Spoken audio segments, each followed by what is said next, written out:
অর্থাৎ গীতার বাণী কিন্তু সারা বিশ্বে ছড়ায় আছে বিভিন্নভাবে।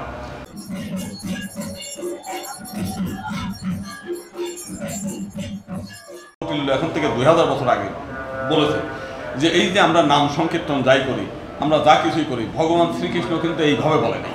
আমরা অনেকেই কৃষ্ণের নামে কীর্তন গাই, কৃষ্ণের নামে গান শুনি, কৃষ্ণের নামে মালা জপ করি, কৃষ্ণের নামে তিলক সেবা করি, অনেক কিছু করি, কিন্তু বাস্তবতা কৃষ্ণ কিন্তু আমাদেরকে এই পথে বলে নাই। কৃষ্ণ বলছে যে হত বা সে আসি স্বর্গম যেতে বা বক্সাসময় তসমাদ তুষ্ট কণ্ঠ কৃত নিশ্চয়, হে অর্জুন তুমি যুদ্ধ করো, যুদ্ধ করে যদি তুমি মারা যাও তাহলে স্বর্গে যাবা, বেঁচে থাকলে পৃথিবী ভোগ করবা।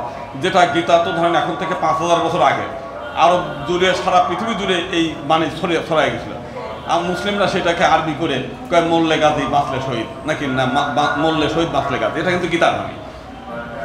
অর্থাৎ গীতার বাণী কিন্তু সারা বিশ্বে ছড়ায় আছে বিভিন্নভাবে।